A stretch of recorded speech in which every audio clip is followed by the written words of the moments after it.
बिस्मिल्लाहिर्रहमानिर्रहीम। अस्सलाम वालेकुम। मैं हूं शुएब निज़ामी। पाकिस्तान की मईशत में ओवरसीज़ पाकिस्तानीज़ का बहुत बड़ा किरदार है, बहुत अहमियत है। ये पाकिस्तान की मईशत में रीढ़ की हड्डी की हैसियत रखते हैं, क्योंकि इनकी वजह से पाकिस्तान को सालाना 22 अरब डॉलर रेमिटेंसेस मिलती हैं और इनकी वजह से पाकिस्तान जो है वो बहुत बड़ा अपना जो करंट अकाउंट डेफिसिट है उसको बैलेंस करता है। इनकी वजह से पाकिस्तान में डॉलर की और बाकी करेंसियों की जो फॉरेन करेंसी हैं उनकी रेल पेल होती है। इनकी वजह से पाकिस्तान में जो एक मुआशी सरगर्मियाँ हैं उनको फ़रोग़ हासिल होता है और मुसलसल इनकी रेमिटेंसेस जो हैं वो बढ़ रही हैं। और इस माली साल के अंदर जो अभी शुरू हुआ है जुलाई में, इसमें रेमिटेंसेस जो हैं वो हाईएस्ट रिकॉर्ड की गई हैं। और इसके ऊपर इस हद तक इम्पॉर्टेंट हैं कि वज़ीर-ए-आज़म ने ख़ुद ट्वीट किया है, ओवरसीज़ पाकिस्तानियों की जो कोशिशें हैं उनको सराहा है। साथ साथ जहाँ जहाँ ये रेमिटेंसेस देते हैं, अगर हम बात करें आईएमएफ़ की, तो आईएमएफ़ पाकिस्तान को 3 साल में या 5 साल में जो प्रोग्राम देता है वो तकरीबन 6 अरब डॉलर का होता है। लेकिन जो ओवरसीज़ पाकिस्तानीज़ हैं वो पाकिस्तान को सालाना 22 अरब डॉलर देते हैं, और ये बगैर किसी शर्त के, किसी प्लान के, किसी प्रोग्राम के बगैर होती है।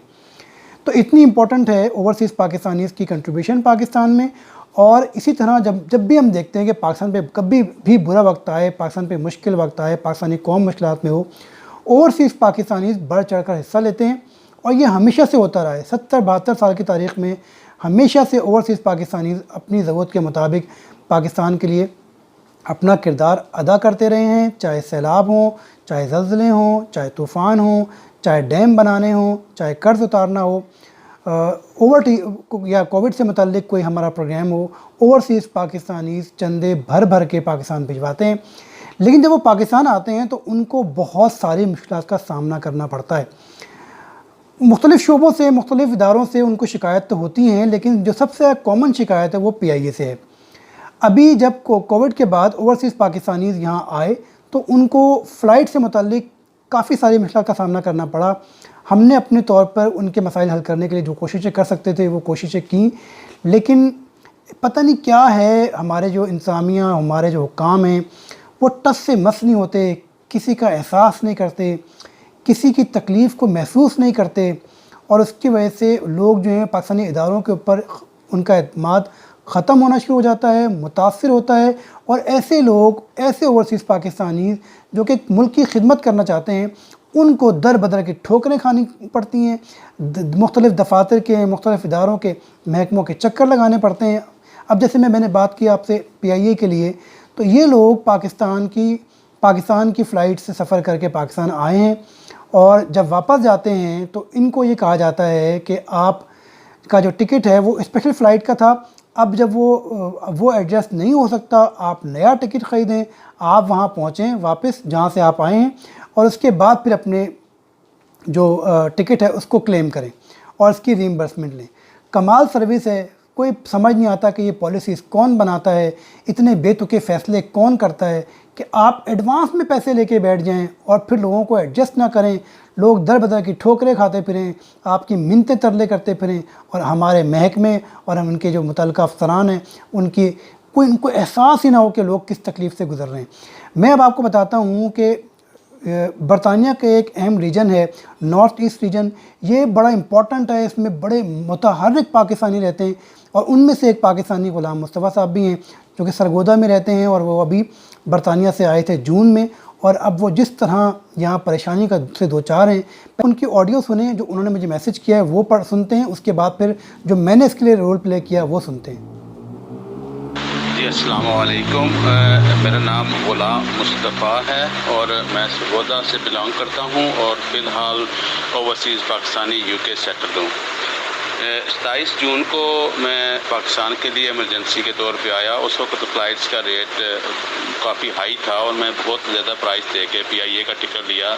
हालांकि कुछ और एयरलाइन सस्ती भी थी। तो तकरीबन 1000 पाउंड इन्होंने चार्ज किया। अभी मैंने वापस जाना था और मेरे साथ सिस्टर भी आई हुई हैं, और जब पता चला कि फ़्लाइट्स बंद हो गई हैं और फ़िलहाल कुछ स्पेशल फ़्लाइट चली हैं, पता चल गया, तो मैं PIA के दफ्तर में गया हूँ और उनसे गुजारिश करी कि प्लीज़ मुझे रिटर्न सीट जो है वो कंफर्म करवानी है। لیکن انہوں نے یہی مجھ کو جواب دیا ہے کہ جی یہ PIA کی پالیسی ہے، ہم پرانے ٹکٹ جو ہیں اس کو انٹرٹین نہیں کر رہے، آج آپ فل پرائس 135 لاکھ دیں اور ٹکٹس کی سیٹ جو بھی چاہیے اور جو بھی ڈیٹ چاہیے وہ اویلیبل ہے اس مہینے میں۔ تو اب میں نے ان کو یہ کہا کہ یہ ٹکٹ میں نے پہلے بھی بڑی ہائی پرائس پہ دیا ہے، پر کوئی بات نہیں، آپ کا اگر ڈفرینس آف فیئر آ رہا ہے تو آپ ہم سے ڈفرینس لے لیں، کامن سینس ہے، جو بھی ڈفرینس ہے تو کم از کم ہم لوگوں نے کوئی باہر کی ایئر لائن سے تو نہیں آئے ہوئے نا، PIA کی ایئر لائن سے آئے ہیں اور آپ ہی نے یہ جہاز چارٹرڈ کیے ہوئے ہیں۔ لیکن وہ ایکسکیوز یہی کہ جی ہمارے بس میں نہیں ہے، ہمارے سے اوپر کی گیم ہے جی، اور یہ پالیسی ہے، ہم اس کو فالو کر رہے ہیں، ہم کچھ نہیں کر سکتے۔ اور اب میری گزارش یہ تھی کہ یہ پالیسیز اس طرح کی کون بنا رہا ہے؟ میں ٹیکس پیئر ہوں، میں پاکستان میں بھی فائلر ہوں اور پاکستانی نیشنل ہوں، PTI کا ایکٹیو ممبر بھی ہوں، پیڈ ممبر ہوں، اور یہ پالیسیز اگر یہ گورنمنٹ بنا رہی ہے تو پھر بھی مجھ کو یہ کویشچن ہے، اگر یہ اپنا PIA کی طرف سے یہ پالیسیز بن رہی ہیں تو کس طرح کی یہ گندی پالیسیز بن رہی ہیں کہ نئے ٹکٹ لو تو سیٹ اویلیبل ہے، اگر آپ کے پاس ٹکٹ ہے جس کے پیسے آپ نے لیے ہوئے ہیں، بینک میں پڑے ہوئے ہیں، آپ اس کا فائدہ اٹھا رہے ہیں، لیکن اس کو آپ نے انٹرٹین نہیں کرنا۔ تو یہ ایک قسم کی، تو میں کہہ رہا ہوں کہ لوگوں کو آپ ابیوز کر رہے ہیں،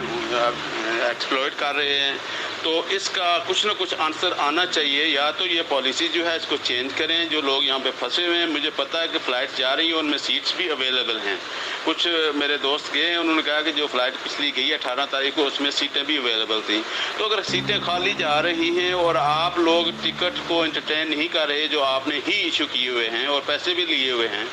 اور ایکسٹرا پیسے لے کے ان کو انٹرٹین نہیں کر رہے، تو پھر ہمارا دماغ خراب ہے کہ ہم نے PIA کو ہی استعمال کرنا ہے۔ آپ لوگوں کو پش کر رہے ہیں کہ آپ دوسری ایئر لائن کو استعمال کریں، اور میری یہ گزارش ہے کہ please look into this and we need the answer and this should stop. This policy should be making easy for public rather than making things difficult, especially for those people who are thinking that PIA you need help, Pakistan need help, and you don't want our help, then obviously things are going wrong and they should stop. That's my humble request. Thank you. یہ صورتحال ہے overseas پاکستانیوں کے ساتھ سلوک کی، کہ یہ مشکلات کا شکار ہوتے ہیں، کوئی ان کا مسئلہ سنتا نہیں ہے، اور اگر آپ کسی سے سفارش کروا بھی دیں تو سفارشیں کراتے رہ جائیں اور ٹائم گزر جاتا ہے، مسئلے کا حل نہیں ہوتا۔ یہ پاکستان میں آ کے انویسٹ کرتے ہیں، کاروبار کرتے ہیں، پراپرٹی میں پیسہ لگاتے ہیں، جو ان کے یہاں ریلیٹیو ہیں ان کے اوپر خرچ کرتے ہیں، یہاں پر شادیوں میں، تقریبات میں شریک ہوتے ہیں، وہاں خرچ کرتے ہیں، جب بھی یہاں آتے ہیں پاکستان میں پیسہ لگاتے ہیں، یہاں کاروبار کروا کے دیتے ہیں، شادیاں کروا کے دیتے ہیں لوگوں کو، ہر طرح کی معاونت کرتے ہیں، نہ صرف پاکستانیوں کی بلکہ حکومت پاکستان کی بھی، لیکن اس کے بدلے ان کو سوائے پریشانی، دکھ اور تکلیف کے کچھ نہیں ملتا۔ کوئی ان کا احساس نہیں کرتا، کوئی ونڈو نہیں ہے جہاں ان کی شکایات درج ہو سکیں، کوئی پلیٹ فارم نہیں ہے جہاں ان کے مسائل حل ہو سکیں، کوئی سنگل ونڈو نہیں ہے جہاں پر یہ اپنے مسائل کا حل تلاش کریں، اور یہی ہوتا ہے کہ پھر ان کا اعتبار پاکستان کے اوپر، پاکستانی اداروں کے اوپر، پاکستانی جو خدمات کرنے والے ادارے ہیں ان کے اوپر اٹھتا چلا جاتا ہے، اور یہ اکتا جاتے ہیں، اور اللہ نہ کرے جس طرح یہ بددل ہوں گے تو جب ان کی آئندہ آنے والی نسلیں ہوں گی وہ آہستہ آہستہ پاکستان میں اپنی انویسٹمنٹ کم سے کم کر دیں گی، اور ہم جو مرضی یہ ہمیں یہ کیا کچھ دے رہے ہیں اور ہم ان کے بدلے اس کے بدلے ان کو کیا دے رہے ہیں، یہ ہمیں ضرور سوچنا چاہیے، ہمارے تمام اداروں کو ضرور سوچنا چاہیے۔ اور یہ محسن پاکستان لوگ جو کہ پاکستان میں اتنی ایکٹیویٹی جنریٹ کرتے ہیں، اتنی معاشی سرگرمیوں کو فروغ دیتے ہیں، اور وہ پریشان ہوتے ہیں، اور ہمیں دکھ ہوتا ہے اس وقت جب ہمارے ادارے ان کا احساس نہیں کرتے۔ شعیب نظامی کو دیں اجازت، السلام علیکم۔